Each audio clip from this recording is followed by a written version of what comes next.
When I married Daniel, I thought I had found someone who truly respected me. We weren't rich, but we worked hard, saved every dollar we could, and finally bought our first home together. It wasn't a mansion. It was a small 3-bedroom house with creaky floors, a tiny backyard, and a front porch where we dreamed of drinking coffee together every Sunday morning. To me, it wasn't just a house. It was our safe place. Daniel's mother, Linda, had always been overly involved in our lives. At first, I convinced myself she was only trying to help. She gave decorating advice, criticized my cooking with a smile, and constantly reminded me how Daniel liked things done before we got married. I smiled through it because I loved my husband, and I believed things would get better with time. They didn't. One Saturday morning, I walked downstairs wearing my pajamas, expecting to make breakfast. Instead, I froze. Linda was standing in my kitchen making coffee as if she owned the place. "Oh, good morning," she said cheerfully. I let myself in. "You two were sleeping." I stared at her in complete shock. "You let yourself in?" She laughed. "Of course. Daniel gave me a spare key weeks ago." I felt my stomach drop. Daniel had never mentioned giving anyone a key. That evening, I asked him calmly. "You gave your mom a key to our house?" He barely looked up from his phone. "Yeah. It's not a big deal." "Not a big deal? Why didn't you ask me first?" "Because she's my mother." That answer hurt more than I expected. "Our house belongs to both of us," I replied. "Shouldn't we make decisions like this together?" He sighed dramatically. "You're overreacting." Those words stayed in my mind long after the conversation ended. Over the next few weeks, Linda's visits became more frequent. Sometimes she'd come while I was working from home. Sometimes I'd return from grocery shopping and find her rearranging my kitchen cabinets. She moved my dishes because she said my system made no sense. She replaced the curtains I had picked because they were too dark. She even donated several decorative pillows because they looked cheap. Every time I complained, Daniel defended her. "She's just trying to help." Help? It didn't feel like help. It felt like I was slowly becoming a guest inside my own home.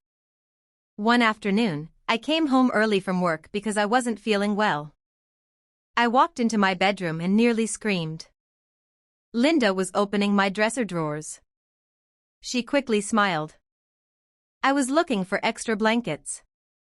"My blankets are in the hallway closet." "Oh, well. I was already here." Already here.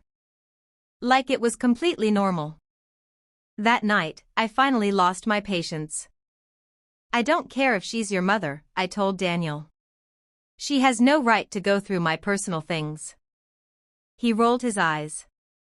"You always assume the worst." "No," I said quietly. "I assume people should respect boundaries." He left the room without answering. From that moment, something inside me changed. I stopped trying to convince him. Instead, I started paying attention. Over the next month, strange things kept happening. Food disappeared from the refrigerator. Packages I ordered had already been opened. Personal documents were moved from my desk. One afternoon, I checked the security camera we had installed at the front door after a package theft months earlier. My heart sank. Linda wasn't visiting once a week. She was coming almost every day. Sometimes she stayed for hours. Sometimes she entered when neither Daniel nor I were home. She watered plants. She cleaned. She rearranged furniture. She invited 2 of her friends over for coffee. Inside my house.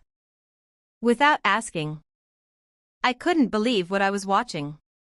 That evening, I showed Daniel the footage. Instead of apologizing, he smiled. "See? She's helping." I looked at him in disbelief. She invited guests into our home while we weren't even here. They're harmless. No, I said firmly. What's harmless is asking permission. He shrugged. If you don't like it, ignore it. That sentence broke something inside me. I realized my problem wasn't only Linda. It was my husband.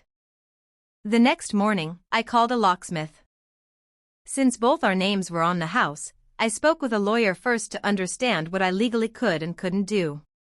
After getting advice, I had the locks changed while Daniel was at work and arranged for new keys to be given only to the homeowners. When Daniel got home, he noticed immediately. You changed the locks? Yes. What about my mom? I didn't marry your mother. He stared at me. You had no right. I calmly replied, I had every right to protect my privacy. He became furious. His phone rang minutes later. It was Linda. She had tried to enter the house. The key didn't work. She demanded an explanation. Daniel put the call on speaker. Linda shouted, "How dare you lock me out?" I answered calmly. Because this is my home, not yours. There was complete silence. Then she hung up. For 3 days, neither of them spoke to me. The house had never felt so peaceful. No surprise visits. No rearranged furniture. No judgment. Just silence. A week later, Daniel asked if we could talk. For the first time in months, he actually listened instead of defending his mother. He admitted that growing up, Linda controlled every part of his life. Making decisions without questioning her had become normal for him. I didn't realize how much I was hurting you, he admitted. I wasn't asking you to choose between your mother and me, I said. I was asking you to respect our marriage. He nodded slowly. I understand that now. It wasn't an overnight fix. Trust doesn't magically return because someone says they're sorry. Daniel and I started couples counseling. We agreed that no one, not parents, siblings, or friends, would ever receive a house key without both of us agreeing first. Linda wasn't happy, but eventually she learned that showing up unannounced was no longer acceptable. Months later, she began calling before visiting. She knocked instead of walking in. She stopped treating our house like it belonged to her. Oddly enough, our relationship improved after clear boundaries were finally set. Respect had accomplished what endless arguments never could. Looking back, I realized the biggest issue had never been a small piece of metal hanging from a keychain. It was trust. A key doesn't just unlock a door. It unlocks access, privacy, and peace. When those things are given away without your partner's